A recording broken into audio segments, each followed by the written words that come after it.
Bonsoir, bienvenue. Journée cruciale et impasse totale à la Redoute. Les repreneurs se tournent vers le tribunal de commerce. Que faut-il craindre?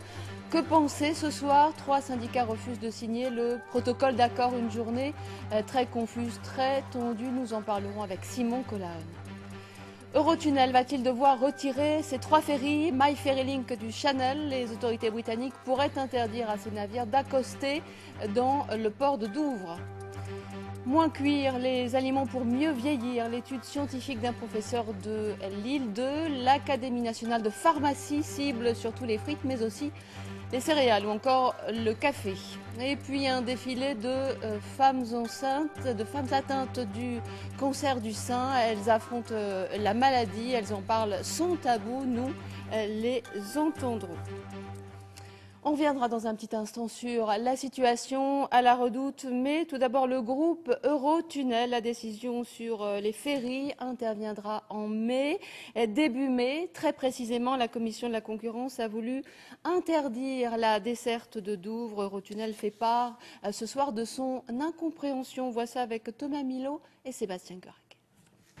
L'avenir de la jeune compagnie My Ferry Link, encore fragilisé, est suspendu à une décision de la Commission britannique de la concurrence qui souhaite interdire les bateaux français d'accoster à Douvres. À nouveau, cette commission estime qu'Eurotunnel a repris l'ex-Sea France et ne respecte donc pas la législation anglaise. En fait, Eurotunnel a acheté les bateaux et les loue à la SCOP indépendante My Ferry Link qui va devoir à nouveau se défendre pour maintenir son activité. Je pense qu'ils ont une certaine influence d'un concurrent qui s'appelle DFDS, qui n'a pas pu avoir au tribunal de commerce de Paris à plusieurs reprises les actifs de Sea France, qui avait déjà traité avec la SNCF pour reprendre à une époque, vous le savez tous, et ils veulent par ce biais-là obliger Eurotunnel à leur donner les navires. Je crois que par le communiqué d'Eurotunnel ce matin, les choses sont claires, DFDS ne récupérera jamais ces navires.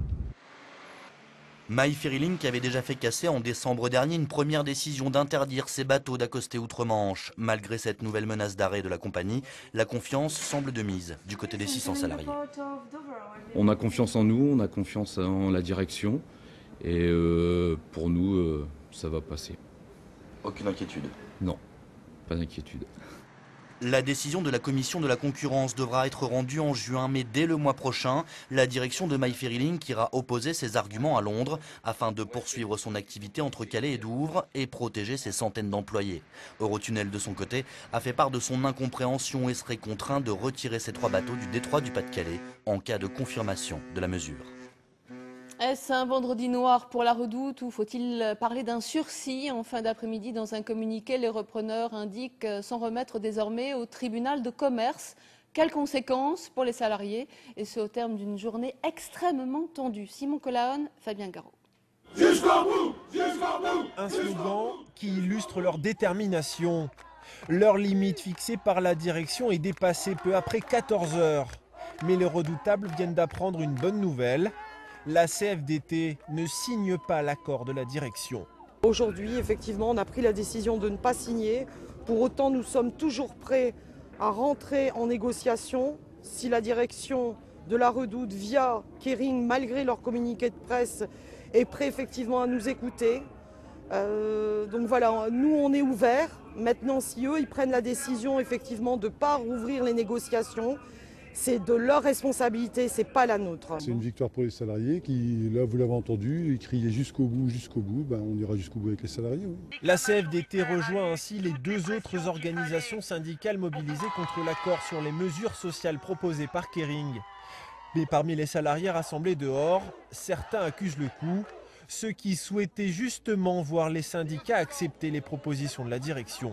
Aujourd'hui, on ne comprend pas cette décision, on considère qu'on n'a pas été entendu et comme on le disait ce matin, c'est un enjeu non pas à la fois que pour les salariés Redoute, mais aussi pour tout un écosystème.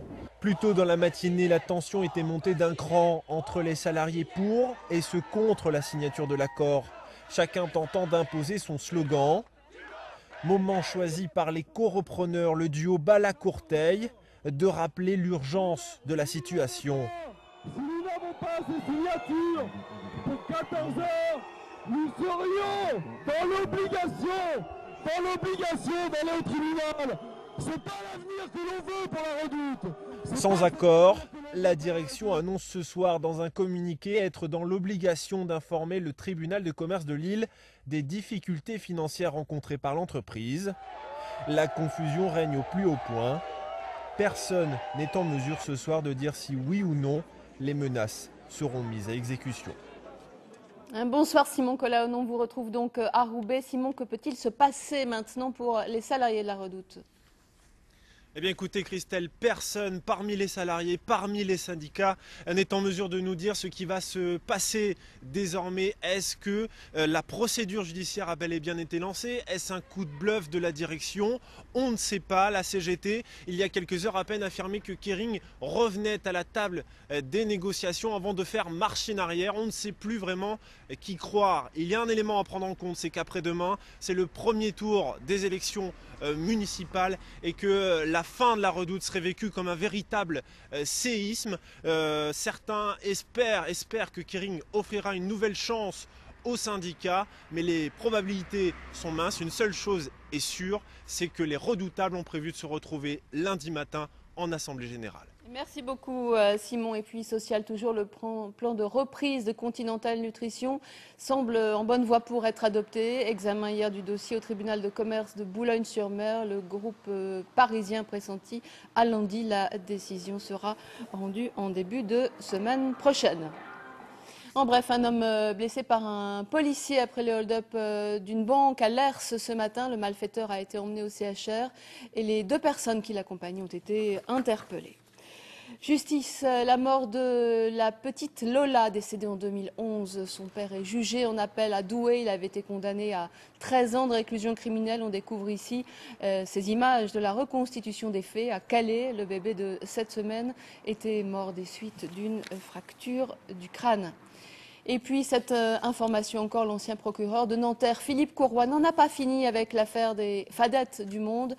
L'affaire va se poursuivre à Lille où le dossier a été dépaysé. Plus d'infos sur notre site internet nordpas-de-calais.france3.fr. Trop cuire les aliments accélère le vieillissement. L'Académie nationale de pharmacie a ciblé toute une série de produits.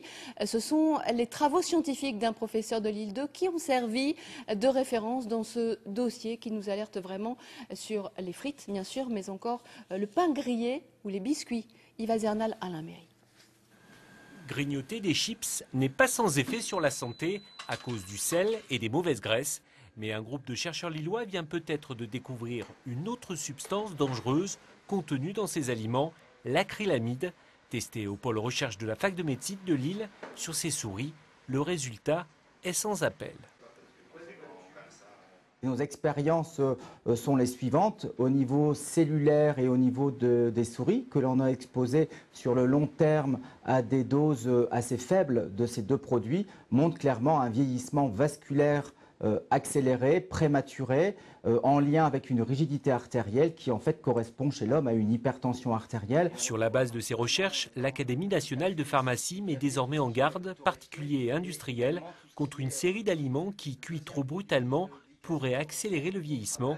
Des aliments comme les biscuits, le pain grillé, le café. Seule solution, mieux cuire. Idéalement, c'est cuire à plus basse température, plus longtemps, ne jamais cuire pour rien, ne jamais laisser mijoter trop longtemps, sauf si on en a besoin pour le goût. Mais ce qu'il faut, c'est vraiment ne pas dépasser les 120 degrés. Une préconisation pas facile à tenir dans la région. Pour des frites croustillantes, la température de l'huile peut monter jusqu'à 190 degrés et les clients y tiennent. On ne peut pas se priver de fruits dans le Nord-Pas-de-Calais. Donc je pense que ça empêchera personne d'en manger. Pour changer les habitudes alimentaires, il faudra du temps, beaucoup de temps. Excellente. Voilà. Un défilé pas comme les autres ce soir au Faubourg des Modes à Lille, un lieu dédié à la couture, aux créateurs. Mais ce soir, des femmes atteintes du cancer seront les mannequins d'un jour. C'est une école de commerce et une association, Émeraude, qui ont monté ce projet hors du commun. Corinne Péot et Frédéric Hainaut. Répétition du défilé de mode. Elle le prépare depuis longtemps, comme un défi. Toutes ces femmes sont malades du cancer. Chaque jour est un combat. C'est en 3 fois. Il y a la reconstruction en même temps que l'opération de l'ablation. Après, je crois, 3 ou 4 mois après, ils refont le mamelon. Ce soir, elles montreront qu'il faut se battre et que la vie est la plus forte. C'est important de montrer que la vie ne s'arrête pas à une maladie. On continue de vivre, on continue d'être femme surtout. Ça reste quand même tabou. C'est-à-dire qu'il ne faut pas en parler. Les gens, moi mes collègues, c'est bien, c'était moi mes collègues, depuis que j'ai quitté mon travail, il n'y en a pas un qui... Enfin, c'est des hommes.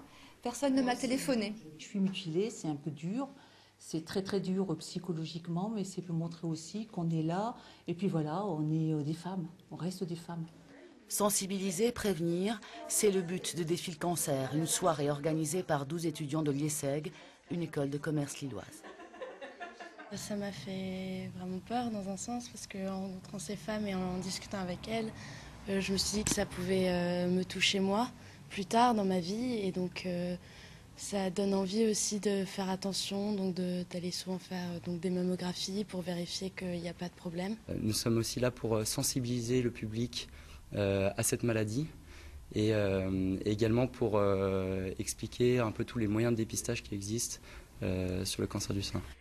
Parce qu'une femme sur 8 est touchée par le cancer du sein, parce qu'en détectant la maladie rapidement, on peut diminuer la mortalité de 25%, ces femmes ont décidé de montrer qu'il ne faut pas avoir peur.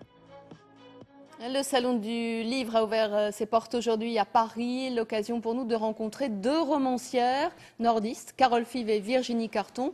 La première a écrit un livre pour les tout-petits, Est-ce que la maîtresse dort à l'école? La seconde, un beau roman d'amour. Son titre, La blancheur qu'on croyait éternelle, publié chez Stock. L'une écrit, l'autre aussi. Elles nous parlent de leur livre, on les écoute. Je suis partie sur cette idée d'une maîtresse effectivement qui est indissociable de son école, et qui dort là, qui passe sa vie dans sa classe, et puis qui la nuit a une double vie en fait. L'école a aussi une double vie et se réveille la nuit et il se passe des choses un petit peu surprenantes. J'ai prêté beaucoup de souvenirs d'enfance à mes personnages.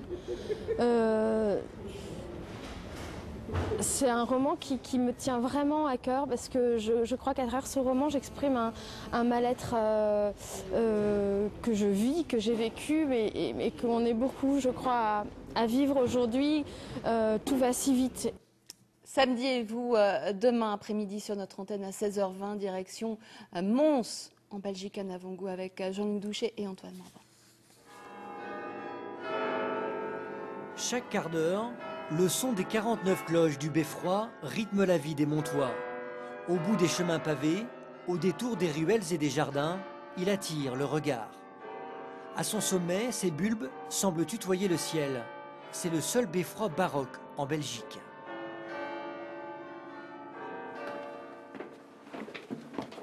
Notre guide connaît par cœur ses 365 marches.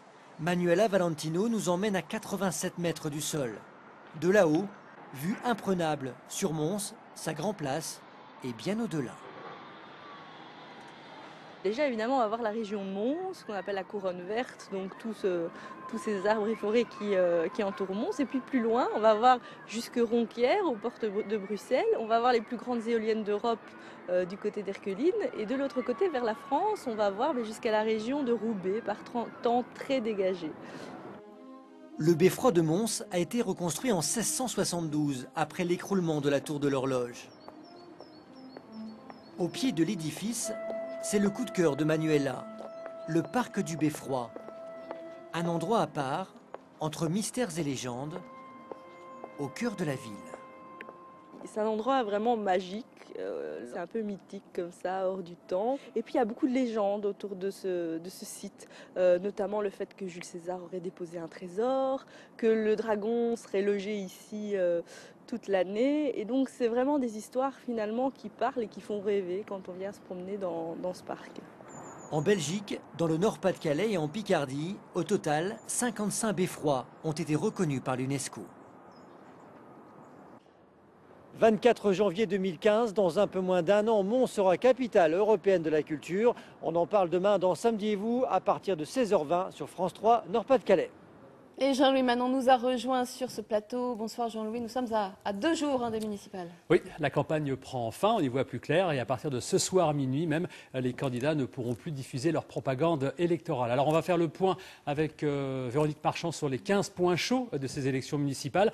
Puis à la fin du journal des municipales, je vous parlerai d'un candidat de droite qui a entièrement repompé le programme électoral de gauche de la maire de Lille. Une histoire incroyable.